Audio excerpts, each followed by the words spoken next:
Bem-vindos ao SaléCast. Aqui falamos sobre saúde, qualidade de vida, obesidade e muito mais. Eu sou Margarete Arruda, co-diretora do Instituto de Medicina Salé. As minhas convidadas de hoje são a doutora Mariane Campos, a doutora Camila Seu.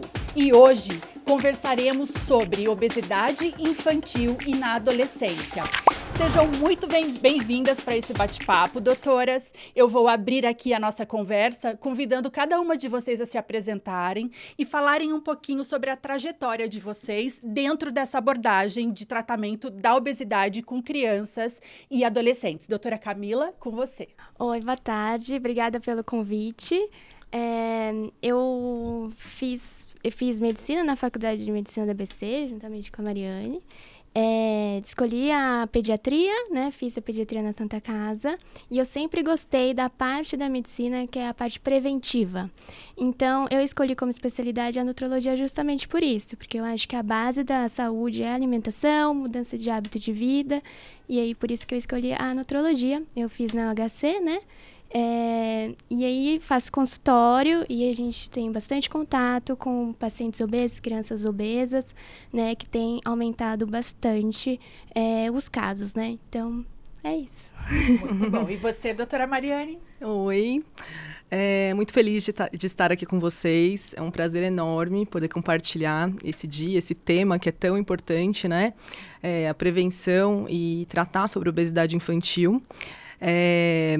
Bom, eu comecei a minha formação, então, como médica na Faculdade de Medicina do ABC, me formei lá, me encantei pela cirurgia, fiz cirurgia geral e depois cirurgia do aparelho digestivo, que é uma área bem abrangente, né, que você pode atuar em diversos aí, segmentos do aparelho digestivo, e também como maneira preventiva, trabalhar com obesidade é algo muito gratificante, porque é aquele paciente que de fato, muda a sua qualidade de vida, melhora a sua qualidade de vida com uma cirurgia, né? E com diversas medidas, claro, juntamente com a cirurgia. Então, é algo que é muito gratificante e eu me encantei por essa área. E hoje atuo já há 3 anos no Instituto, né? Uma família, muitos profissionais, a gente trabalha junto nesse combate à obesidade. Muito bom. Doutora Camila, para que a gente comece aqui o nosso bate-papo, não tem como iniciar diferente se não trabalhar com a definição de obesidade infantil. O que é, se isso é uma doença ou não, desde quando isso se instala, né, na vida humana, enfim, ouvi de você com relação a essa definição de obesidade infantil.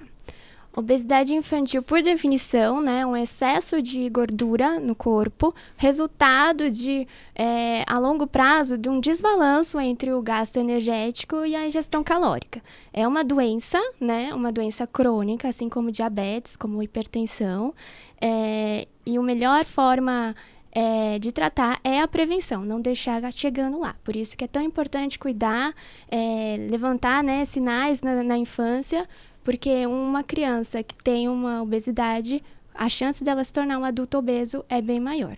A gente consegue diagnosticar a obesidade infantil, doutora Mari? Vou te chamar de Mari.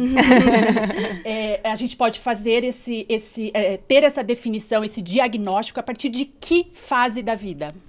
Olha, eu vou falar que esse tema não é um tema que clinicamente, eu trabalho no meu dia a dia, né? Eu sou cirurgiã, mas nas minhas pesquisas a partir de 2 anos, é isso, Camila? Sim, acho que desde sempre, né? Desde sempre. Mas a partir dos 2 anos. De 2 anos né? que a gente começa a falar aí num percentil maior, no IMC, que não está adequado para a idade.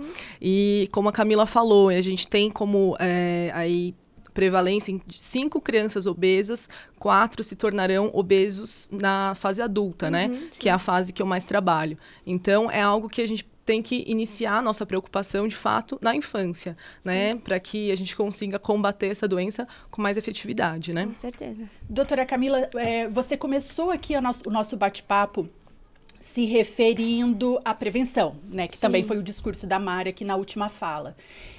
Você enxerga a necessidade de prevenção da obesidade na vida intrauterina, ou seja, enquanto o bebê ainda está no útero materno? Ou é muito cedo para se falar disso? Não, com certeza. Na verdade, a gente já sabe que tem que ser algo pré-concepção, né? A mulher, na fase que ela está de período de pensar em engravidar, tem que cuidar da alimentação, tem que cuidar dos hábitos, é aquilo que a gente chama de programação metabólica, né, e na gestação principalmente, e até os 2 anos da infância, que é quando você vai fazer essa programação mesmo e moldar o paladar, criar tudo isso geneticamente falando para ele se tornar um adulto saudável e prevenir ao máximo a obesidade. E dentro desse discurso, doutora Mari, a senhora não, né? Você enxerga de que maneira a importância do aleitamento materno? A gente, inclusive, comemorou, né, nesse mês o Agosto Dourado.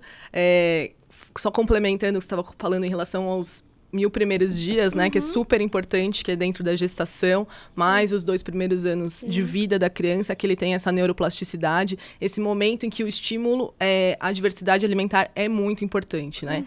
Então, dentro da pediatria, com certeza você deve trabalhar com os pais e tudo essa importância desses 1000 primeiros dias da criança. Em relação ao aleitamento. O aleitamento, ele vai muito além, né? O ideal é que seja nos primeiros 6 meses de vida, exclusivo, e que ele vai muito além do alimento, né? É a imunidade, é o afeto, é uma construção de uma relação.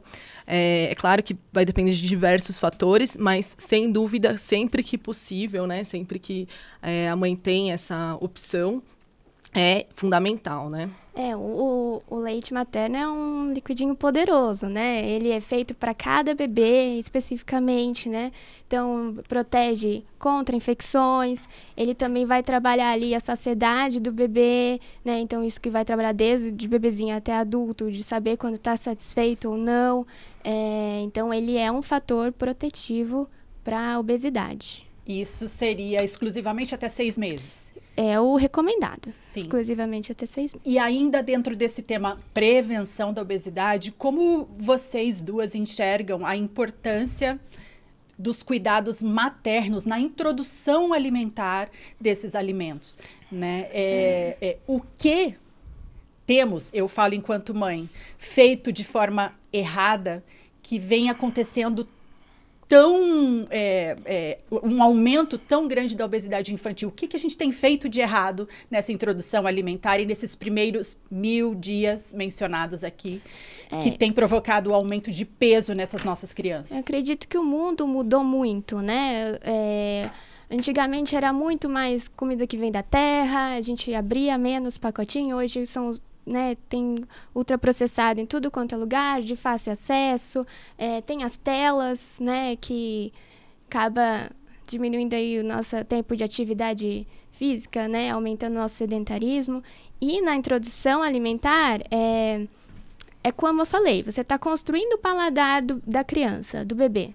Então, por isso que a pediatra tanto fica apertando a tecla. Até 2 anos não pode açúcar, porque ele não vai saber o que é, ele não sabe o que é, não sabe o que é palatável ou não. Para ele tomou o leitinho por 6 meses, então ele não sabe que açúcar é palatável, que sal é palatável, que é gostoso. Então, ele está construindo o paladar dele. Então, na introdução alimentar, tem que ser uma alimentação diversa, né, com vários grupos alimentares, para ele não diminuir a chance dele ser uma criança, um adulto seletivo, menos industrializado, menos abrir pacote, mais raspar, né, mais cortar os alimentos, deixar ele provar, deixar o bebê tocar, né, para realmente criar esse hábito nele. E lógico que tem que ter o exemplo também. Eu acho que tem mais crianças obesas hoje porque os pais também estão com hábitos errados, né? Então, não se costuma mais sentar à mesa, comer a família junto, sempre tem uma TV, uma tela ali junto. Então, dá o exemplo também na introdução alimentar. Todo mundo senta na mesa junto, todo mundo se alimenta com uma comida, né, diversificada, ter o hábito de brincar, né, não ficar só dar o celular para a criança, ter o hábito de sair, de aproveitar o parque, tudo isso, né? Mas considerando a vida prática do dia a dia, para a mãe que trabalha fora, com certeza, né, para o ritmo de vida que a gente tem, isso leva tempo. Com certeza. Né? E planejamento, né? Porque não é simples para uma mãe que sai, né, para desbravar o mundo. Com É certeza. possível? Eu acho que talvez seria adequarmos os nossos bons hábitos enquanto família, enquanto adulto, para daí, Sim. né, Sim. otimizar isso Eu acho que com os pequenos. É muito isso, querer, né, cobrar de uma criança uma alimentação saudável, se esse não é um exemplo que ela tem em casa, ou se não é um hábito da família, é algo, assim, né, extremamente difícil. Como é que, né, você vai querer introduzir algo na criança que a família não consome? Então, é um contrassenso. Então, eu acho que, de fato, o modelo, o exemplo familiar é uma das coisas que mais vai determinar dentro daquela criança o tipo de consumo. É claro que ela vai ter individualidade, vai ter ali alimentos que ela vai gostar mais, menos, mas o papel da família é, de fato, tentar diversificar para que aquela criança tenha muitas opções e consiga ali se identificar com o alimento de mais de um tipo, né? Não seja aquele adulto que só consegue consumir carboidratos, só consegue consumir ultraprocessados, coisas com adição de açúcar. Então, esse é o grande medo, né? Que essa criança forme ali um paladar extremamente seletivo que só consiga consumir alimentos ali de calorias vazias, enfim, que não vão trazer nenhum benefício nem no desenvolvimento, nem na formação desse pequenininho ser, né? Sim. Eu entendo, é difícil, né? As mães trabalham, tem coisas do dia a dia para fazer, mas eu acho que é tudo questão de planejamento, né? Um dia, um horário da semana, planeja a refeição da família, congela, enfim. Tudo é possível se você for planejar direitinho, e é importante, criança gosta de rotina, criança precisa de ter rotina. Então, é importante criar isso na família toda, né? Então, por mais que a vida seja agitada, né, tem o trabalho, é difícil, tem que pensar que a saúde é a melhor herança que você vai deixar para o seu filho, né? Então, claro, se é o que a investir minha nisso. mãe sempre diz. O como a gente encontra se a gente tem o porquê bem Sim. Estabelecido, Uhum. né? Sim. Se tiver tudo claro, o como vai se ajeitando ao longo do Exatamente. caminho, E né? Na essa trajetória. informação, né? E perceber essa importância. Porque se a gente não dá importância para isso, passa como tantas outras coisas passam na vida, né? E se você parar e pensar na importância tanto do alimento, tanto do momento que você vai passar com a sua família, né? Então, assim, quando a criança participar da escolha alimentar, tentar... Não é claro que todos os dias não é possível, né? Muitas vezes por conta dessa rotina. Mas participar do preparo desse alimento, né? Então, criar esse momento, de fato, em que a família consiga ali tirar 30 minutos para sentar à mesa e se alimentar e contar como foi o dia, E ser né? prazeroso, né? E ser algo prazeroso, exatamente. E nós falamos aqui basicamente sobre alimentação, né? Introdução alimentar e escolhas alimentares para essa fase da vida. O que você diz, doutora Camila, com relação à importância de atividade física nessa fase? Atividade Esportes, né? Brincadeiras. Assim, não só esporte, né? A criança tem, desde quando é bebê, a gente tem que incentivar ele a ser um bebê ativo, né? Ter tempo de brincadeiras. Então, quando ele é bem bebezinho, você tem que estimular a alcançar as coisas, estimular a puxar, né? Ter brincadeiras ativas. Quando ele é maiorzinho já, né? A partir de uns 3 anos aí, você pode incentivar os esportes mais estruturados, né? Que é basquete, natação, né? Mas ser uma criança, no geral, ativa, né? Uma criança que não fica no sofá assistindo TV, jogando videogame por mais de 2 horas num dia. Ela seja uma criança que pula corda, anda de bicicleta, né? Vai jogar futebol. E ter os esportes estruturados também, que são importantes, né? Principalmente na adolescência. Que tenha pelo menos um raladinho na perna. Né? Isso Tem que saudável. dar um sorzinho, né? O coração acelerar um pouquinho, a respiração também, tem que ter isso. E como é que a gente faz, doutora Mari, para diagnosticar um quadro de obesidade infantil nessas crianças? No adulto, a gente trabalha muito com IMC, que é um cálculo bem fácil. Na criança, isso é diferente? Não, também pode ser feito pelo IMC, né? É claro que vão ter diferenças ali em relação a cada faixa etária, né? O pré-escolar, escolar, o adolescente. Mas, basicamente, o IMC acima de 35 considerada obesidade intermediária, IMC acima de 40 é uma obesidade mórbida, né? Então, a gente precisa tentar interferir antes que o paciente tenha esse diagnóstico, né? O ideal é que a gente atue já em um momento em que a mãe perceba, o cuidador perceba que essa criança está ali com um excesso né, querendo consumir muito um tipo de alimento, não está equilibrada aquele gosto da criança, né, por aquele tipo de alimento.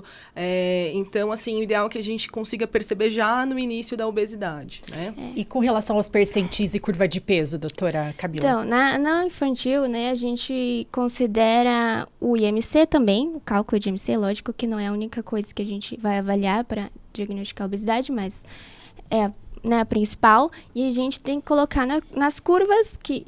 Ultimamente, né, atualmente a gente usa as curvas da OMS, de Z-score, né, para considerar sobrepeso, acima de um Z-score mais 1 e acima de mais 2 obesidade, e acima de mais 3 obesidade grave, né. Mas acho que a Mari sabe falar melhor no adulto, mas a gente não considera só o IMC, precisa ser avaliado, né. Tudo, né?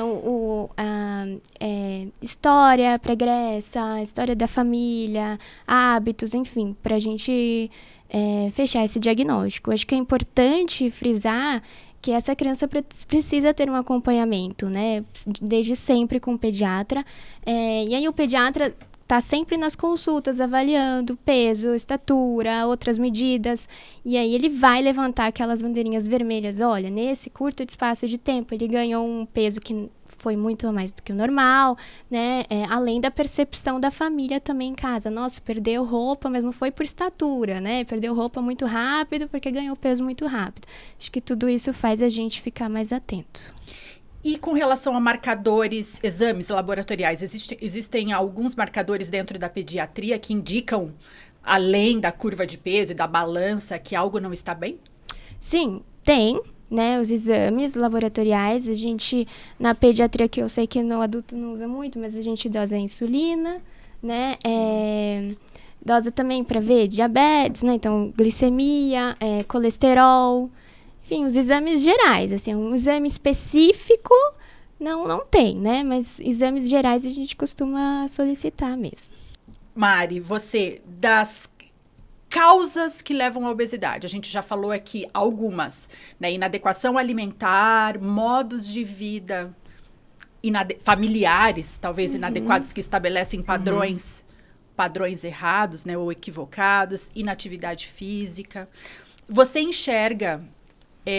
peso genético ou responsabilidade genética como causa da obesidade? Sim, sem dúvida, a genética é um dos fatores, né, que a gente vai levar em consideração. A obesidade é uma doença multifatorial, né, altamente complexa, então a genética interfere sim diretamente. A gente tem aí quadro de que pais obesos têm uma chance, né, muito aumentada de terem filhos obesos, né, quase 80% pode chegar, sendo que a chance diminui para 10% quando essa criança tem pais que não têm obesidade. Então, não tem como a gente, né, fechar os olhos à genética.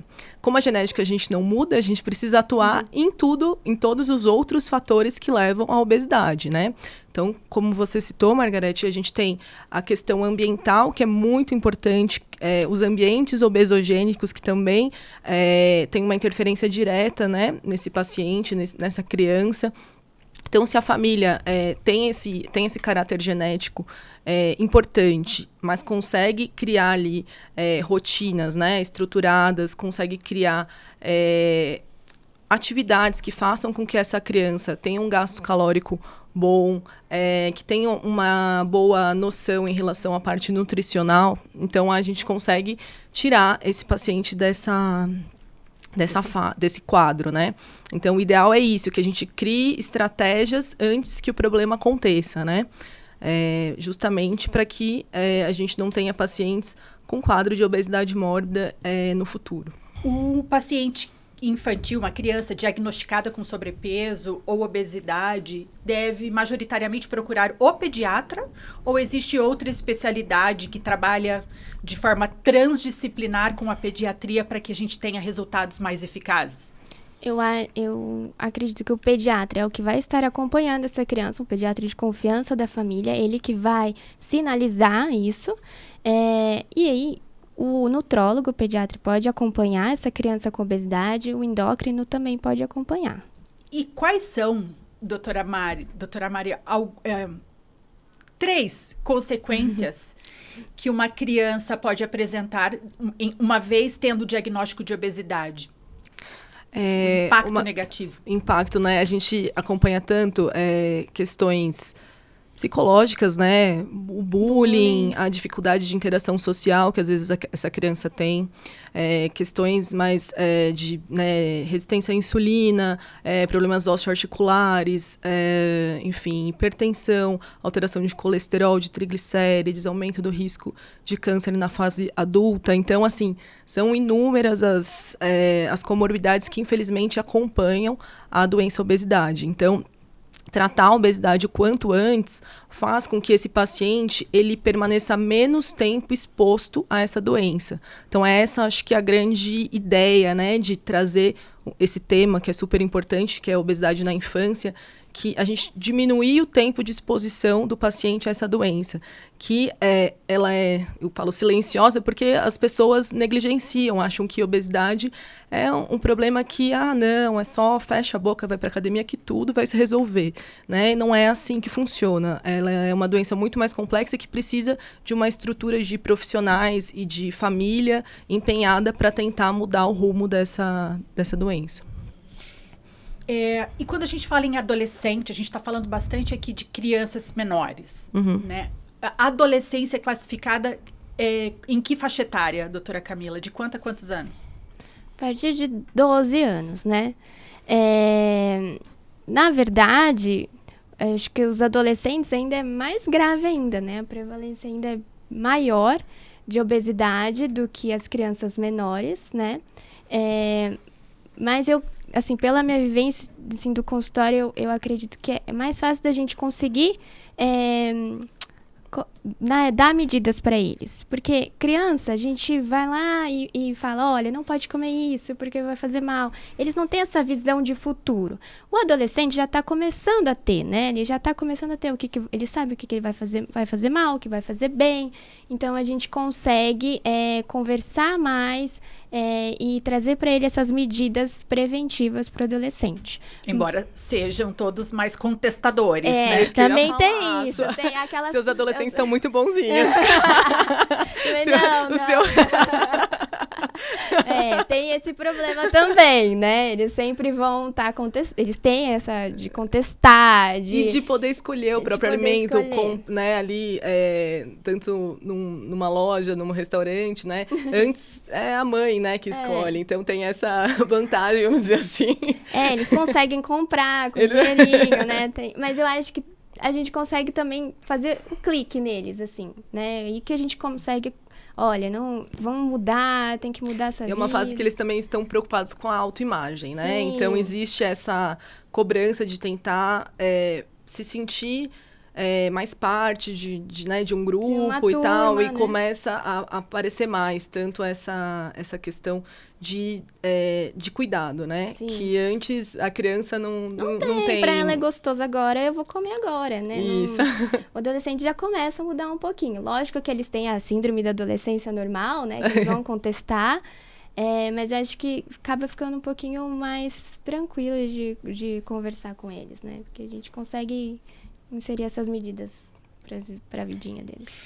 A gente percebeu de um tempo para cá, principalmente com a pandemia e com os períodos de isolamento, obviamente um crescimento da obesidade e, infelizmente, uma crescente no número de suicídios em adolescentes. Sim. Né? Muitos deles, posso estar errada, mas relacionado ao ganho de peso, ao bullying, aos comportamentos sociais ali.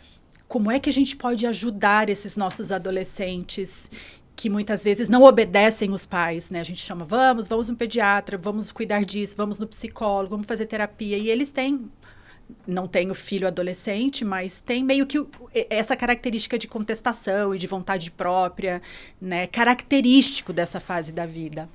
Como que vocês acham que a gente pode ajudar de maneira prática esses adolescentes, esses jovens de hoje com problemas ou dificuldades de controle de peso? Terapia, uma boa terapia? Terapia, eu acho que tem que saber ouvir, né?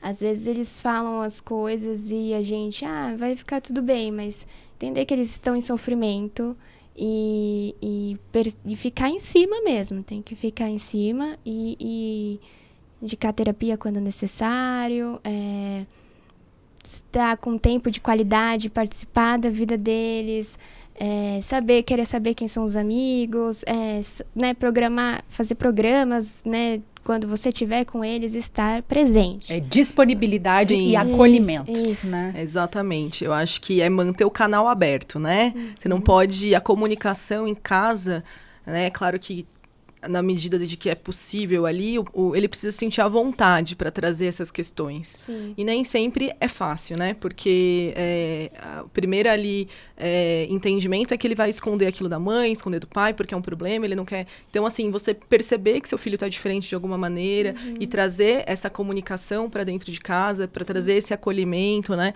É muito importante. E também não ser aquela pessoa que peca pelo excesso, né? Que retira completamente, que não vai entrar mais nada nessa casa que seja... Não, porque senão você cria um outro lado, né?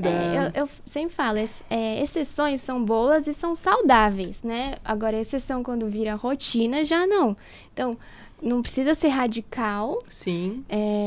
Mas a rotina tem que ser certinha. Agora, um final de semana, um dia no final de semana, você ir lá, comer uma coisinha diferente do que tá ali na rotina, mais calórica, não tem problema nenhum. E é até saudável. A gente tem conversado aqui no nosso Salecast hoje sobre cuidados quase que embaixo do nosso teto, né? O que a gente, enquanto família, enquanto pais, enquanto equipe médica, pode fazer para essa população.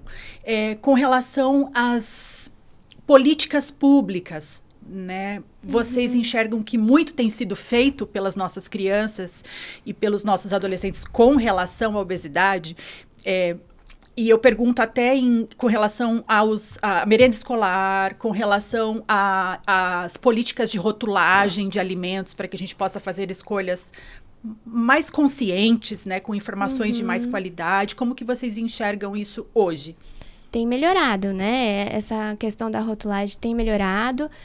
Não tem mais tão associado, né, que um alimento industrializado, ultraprocessado, ser mais atrativo para as crianças não tem mais a propaganda disso.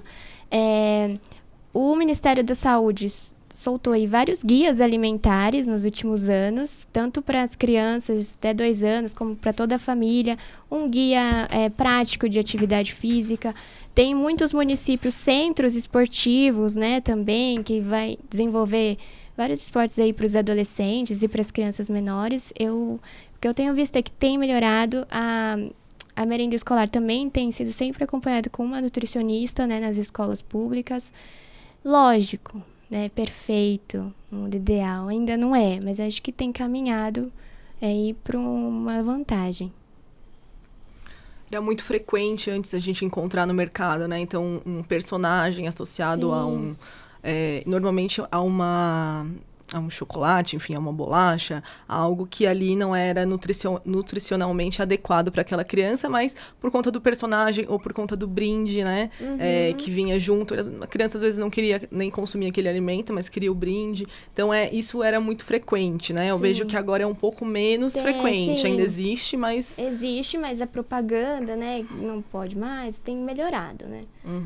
Mas existe ainda, com certeza. E lógico, você vai passar com uma criança no corredor do supermercado, ali onde dos doces é uma loucura, né? Eles vão estar tudo colorido, é chamativo, o que é muito ruim. E colocou no carrinho do supermercado, até os adultos vão comer. Né? O ideal é que você faça as escolhas antes de recolher na sua casa. Exatamente. Se tem em casa, a gente vai comer. Qualquer um funciona desse jeito. Né? E quais são os sinais, doutora Mari, que as mães precisam enxergar, sutilezas ali, que demonstrem ou que denotem que essa criança pode estar usando a comida como alguma válvula de escape emocional? Algum transtorno alimentar, enfim. Quais os sinais que a mãe que nos assiste ali pode dizer, opa, tem algo errado aqui? Eu acho que é essa criança que chegou em casa e tem ali um consumo excessivo por chocolate, teve um ganho de peso num curto espaço de tempo que denotou atenção. Então, esse alerta, né? Esse alerta da mãe perceber é muito importante. Dela saber em que momento ali ela começou a passar de uma vontade para algo patológico, para algo que possa levar esse paciente a ter uma dificuldade ali em relação ao peso futura. Não é fácil, né? Porque a vida é muito corrida, enfim, mas eu acho que ter essa percepção é muito importante, né? Observar o filho, conhecer, saber quais são ali os comportamentos. O isolamento no quarto, o consumo excessivo ali de tela, tá muito tempo mexendo no celular. Então, né, acho que isso é muito importante da família perceber, né? Ver os hábitos, né? Um hábito mais beliscador, uma criança que vai estar sempre ali pegando alguma coisa, ou atacando a geladeira em horários não tão convencionais, hábitos compulsivos, que é um pacote de bolacha de uma vez só. Acho que são os sinais que vai percebendo em casa, né? E tem alguma faixa etária dentro aí da infância e da adolescência que seja mais preocupante para a obesidade? Você fala, não, esta fase aqui pode incorrer em um adulto com mais chances de ser um diabético, de continuar obeso. Existe alguma idade ali mais crítica?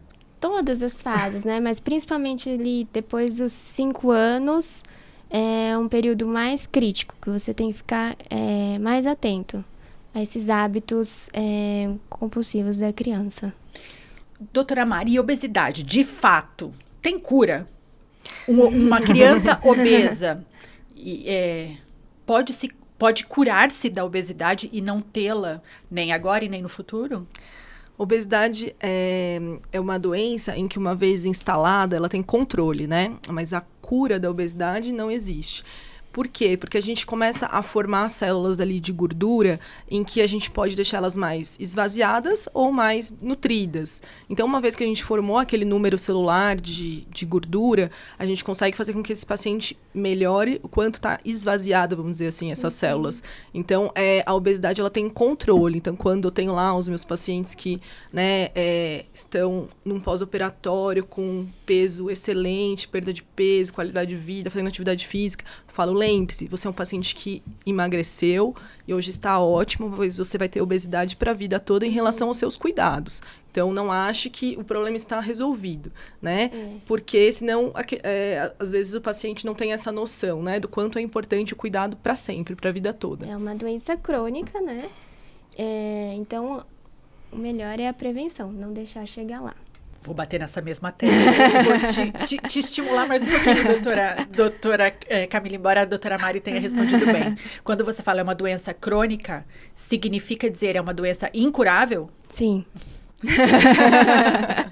Mari, com relação a tratamentos, além de bons hábitos, comportamento e medicação, em alguns pontos muito bem definidos, né, você enxerga alguma possibilidade de abordagem endoscópica para esse perfil de pacientes? Eu acredito que, né, uma vez que a gente já fez uma readequação alimentar, já corrigiu a inatividade física desse paciente, a gente pode sim optar, por exemplo, por um balão intragástrico, né? É claro que isso vai variar muito do paciente, né? A gente vai precisar avaliar com um pediatra, com uma equipe multidisciplinar, se esse paciente tem entendimento e se ele tem maturidade para entender qual a necessidade de dieta pós-procedimento. Então, hoje a gente tem um balão deglutível, né, que é o Allurium, que esse paciente ele não precisa nem de endoscopia para fazer essa colocação do balão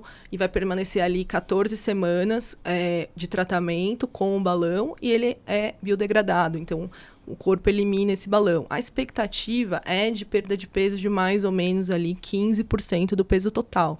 Então, Então, é um bom tratamento quando associado com essas outras medidas, que pode ser implementado, mas como eu falei, tem que particularizar o caso, tem que ver o entendimento desse adolescente, né? Para que a gente possa optar por esse tipo de estratégia. Doutora Mari fala sobre a ótica do lugar de um cirurgião, né? De uma Sim. equipe de cirurgia ou de abordagem de tratamento de obesidade. Como é que a pediatria enxerga tratamentos como o balão intragástrico, por exemplo, quer seja o deglutível, que é o mais moderno, ou o clássico. Isso, o clássico que a gente insere por endoscopia. É uma opção de tratamento quando tem falha, né, na opção da medicação e a opção da mudança de hábito, mas é uma opção de tratamento, existe, e tá aí para quando a gente já tentou de tudo, né? É isso que a pediatria vê, mais ou menos. Lógico que tem que ter muito envolvimento dos profissionais de saúde, da família e do próprio adolescente, porque ele tem que entender que a partir do momento que tivesse, né, que acontecer esse procedimento, a vida muda bastante, né? Então, precisa ter esse entendimento por parte não só do adolescente, mas da família também. E agora, ponto polêmico, cirurgia. Cirurgia de obesidade, que é mais invasiva, né, que são tratamentos de alta complexidade, são indicados para adolescentes ou não? Existe, né, a indicação para o paciente na adolescência, como a gente já conversou aqui, claro, com falha do tratamento conservador, mais de 2 anos de obesidade, né, com ali o paciente que tenha IMC de 35 com comorbidade ou IMC acima de 40. Então, antes a idade era de 18 anos, em 2013 teve uma portaria do Ministério da Saúde e do Conselho Federal de Medicina que diminuiu de 18 para 16 anos a faixa em que o paciente pode iniciar essa preparação para fazer uma cirurgia bariátrica, né? E nessa mesma portaria também, que eram 65 anos o máximo e não tem mais idade máxima. Então, quer dizer, trazendo só aqui para os extremos de idade, as coisas vão mudando, porque a gente percebe a segurança da cirurgia, a segurança do procedimento com o passar dos anos, né? E esse paciente que, né, tem indicação de fazer cirurgia bariátrica, que está bem preparado, que já passou pela sua maturação óssea, já fechou lá suas epífises ósseas, que tem indicação de fazer cirurgia, ele é um paciente que vai passar por diversas avaliações até chegar à cirurgia, né? Então, isso é algo que é muito bem avaliado. São 16 anos na portaria, mas a gente vai fazer toda uma avaliação até submeter um paciente na faixa de adolescência a uma cirurgia. Certo. E quais são, na sua prática clínica, doutora Mari, qual é os resultados que você enxerga em pacientes que se submetem a intervenções desse porte, né? Intervenções cirúrgicas? Como você falou, Margarete, a minha ótica é a ótica do cirurgião, né? Então, por isso que eu tô te instigando. Então, porque o paciente que faz a cirurgia bariátrica, a gente tem como estimativa uma perda de peso ali ao longo de 12 a 18 meses, por volta de 40% do peso total, e controle ou cura de comorbidades associadas. Então, esse paciente, ele vai ter uma melhora de qualidade de vida, né, ao longo desse 1 ano e meio muito considerável, né? Então, uma vez avaliado, muito bem indicada a cirurgia, com um risco cirúrgico que não é inexistente, mas é pequeno, com tecnologia de material, com equipe experiente, esse paciente tem um risco muito baixo. E o ganho em relação a essa qualidade de vida e a expectativa de vida, né? Porque quando a gente sabe hoje que o paciente que faz cirurgia bariátrica, ele ganha 5 anos em expectativa de vida, e se esse paciente é diabético, ele ganha 10 anos.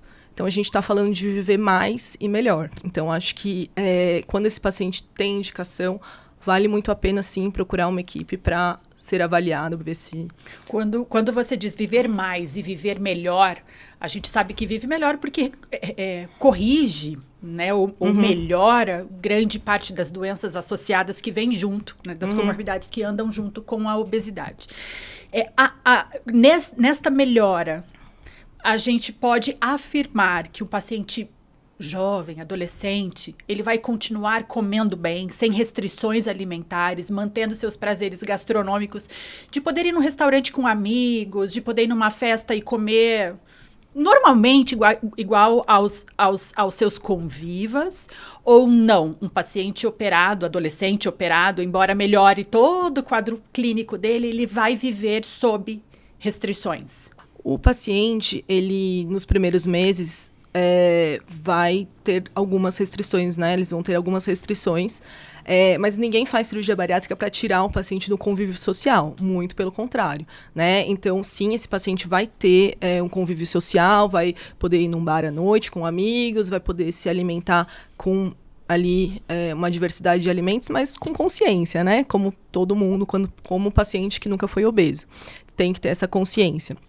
Então, salvo essas restrições iniciais ali de um primeiro mês e tal, a nossa ideia é que o paciente, sim, tenha uma vida social ampla e que possa aí desfrutar de uma balada sem nenhum problema. Vida normal. Vida normal. Né? Depois dessa fase aí de adaptação. Exatamente. Vida normal como nós também, né? A gente Claro. não vai sair e come um monte de coisa e bebe um monte de... né? Mesma coisa. Lógico que não vai ser uma vida normal como ele vivia antes, com períodos compulsivos, hábitos compulsivos, aí tem que mudar a cabeça também, né? Ou seja, mesmo operado, precisa ter mudança de comportamento. Precisa. Fundamental, né? E acompanhamento. É. Existem hoje em dia, principalmente para os adolescentes, para os jovens, vários aplicativos na internet, nas mídias sociais que fazem cálculos de calorias, de planos alimentares, de atividade física, de jejum intermitente. Como que vocês, enquanto equipe clínica, né, equipe médica, como que vocês enxergam esses aplicativos utilizados a larga mano e de forma indiscriminada por esses jovens? Se beneficiarão com isso ou isso é perigoso? Tem os dois lados da moeda, né? Colocou a gente numa saia justa aqui. Não, acho que a gente falou bastante sobre a questão do tempo de tela, que é uma coisa que, né, acho que é indicado que até 2 anos não tem essa exposição, né? Sim. Depois de 3 a 5, que é 1 hora por dia. Enfim, o adolescente ou a criança que está fazendo esse controle alimentar e tudo, ele, claro que pode usar a tecnologia para auxiliá-lo. Acho que é um benefício. O que não pode é aquele paciente que para tudo precisa do celular, né? E aí a gente vai cair na questão desse paciente que não está fazendo uma atividade física adequada, que está usando o tempo que ele teria ali de lazer com coisas que não gastam caloria, com atividades que não gastam caloria, e esse é um grande problema. Então, acho que à medida do saudável, eu vejo com bons olhos o uso desses apps, né? Eu acho que é bem o que você falou. Tem 2 pesos, 2 medidas, né? Também tem que ter o cuidado de por exemplo, esses aplicativos que contam todas as calorias. Pode ser um auxílio, mas também tem o cuidado para não virar em excesso, né? Porque aí o que antes era um excesso de peso começa a ficar, mudar a cabeça de não vou comer para tudo se adequar a isso quanto ele pode comer de caloria por dia também, né? Então tem que ter, uma linha bem tênue, tem que ter bastante cuidado com isso. E eu mencionei aqui no início dessa pergunta sobre o jejum intermitente. Como que você enxerga isso, Camila, para criança não, mas para adolescente? Eu acho que pode funcionar, não é para todo mundo, é uma estratégia, né, de alimentar, que tem que ser muito individualizada. A gente sabe que para muitos ela funciona, né, e para outros não. Tem gente que não consegue ficar tanto tempo sem alimentação, se sente mal, então tem que ser muito individualizada, mas ela é uma opção, ela é uma estratégia que pode funcionar. Compartilha da mesma opinião, doutora Mari? Compartilha. Certo, agora a gente vai entrar aqui numa fase de um bate-volta, né? Como dizem, de mitos e verdades. Eu falo a frase e vocês me respondem se isso é um mito, se isso é uma verdade, por quê?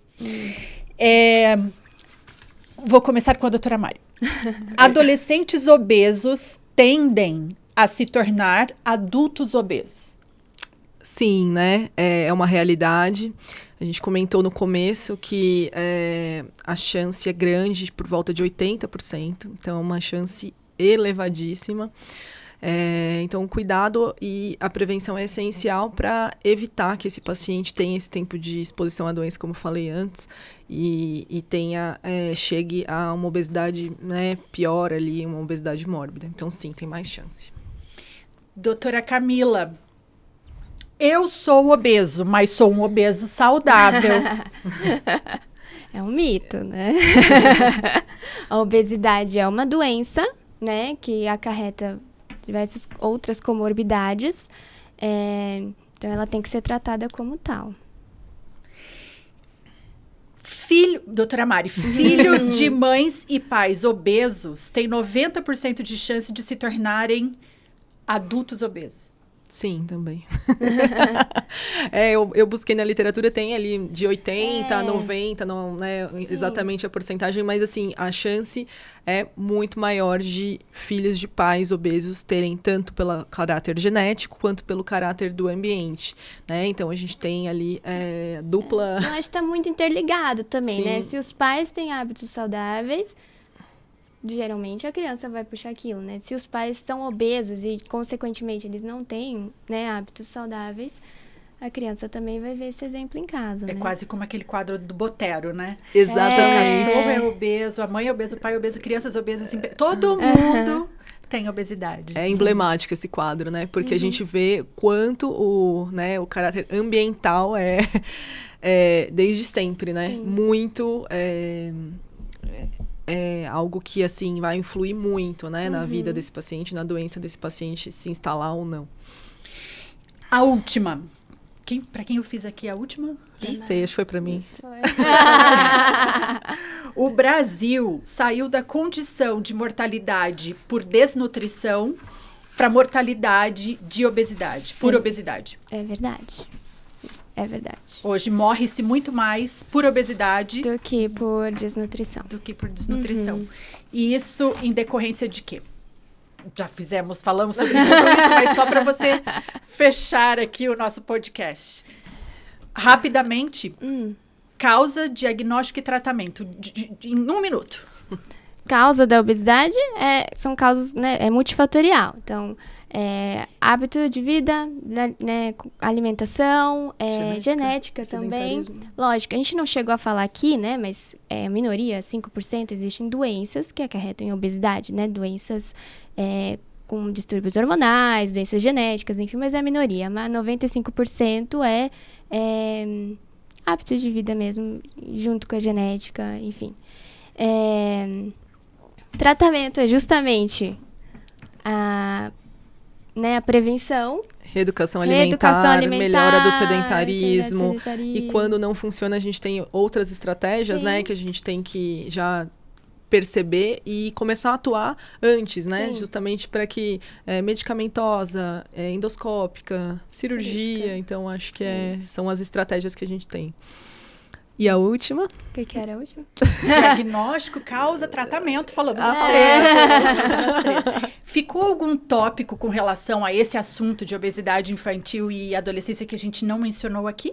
Nossa, foram tantos temas que eu tô Falamos aqui. por quase 1 hora, né? Acho que a gente abordou tudo. Muito bom. Eu vou convidar vocês, então, agora a deixar uma frase para quem nos ouve, né, com relação a esse assunto, para que a gente conclua e convidar quem nos ouve, quem está em casa e quem tem dúvidas, para nos procurar pelas mídias sociais, por direct, deixar o comentário que a gente vai buscar, procurar, responder a todos eles. Eu agradeço muitíssimo a participação de vocês, foi um bate-papo muito interessante, doutora Camila enriquecendo aqui com informações de pediatria, doutora Mari que já está com a gente no dia a dia, trazendo aí a visão de uma cirurgiã na abordagem aí, como estratégias terapêuticas para tratar esse paciente. Vocês podem finalizar aí, a despedir dos ouvintes, deixando o seu recado final. Agradeço muito, Margarete, o convite. Camila, sua presença. Muito obrigada. Foi muito enriquecedor participar. Acho que como é um tema que não é da minha vivência, né, de consultório. Como cirurgiã, eu eu atuo mais com adultos jovens, esporadicamente adolescentes, né? E escutar a dor desses pacientes desde a infância, né? O quanto esses pacientes passaram por diversas situações ali, que se tivesse uma abordagem mais precoce teria sido evitada, é algo que precisa ser falado. Então, eu fico feliz de estar aqui e poder promover esse encontro, que é um encontro de informação, né? Para tentar levar aos nossos pacientes, as mães, né, familiares, tios, enfim, que consigam ali levar esse paciente para iniciar um tratamento mais precoce possível. Doutora Camila? Queria agradecer também o convite, Margarete, Mari. E aproveitar que agora no sábado foi dia 5 de agosto, Dia Nacional da Saúde. E avisar que, como eu falei, saúde é a principal herança que você vai deixar para os seus filhos. Então, vamos cuidar deles agora, para eles se tornarem, né, adultos saudáveis, que se desenvolvam de forma adequada e atinjam o máximo potencial que eles têm.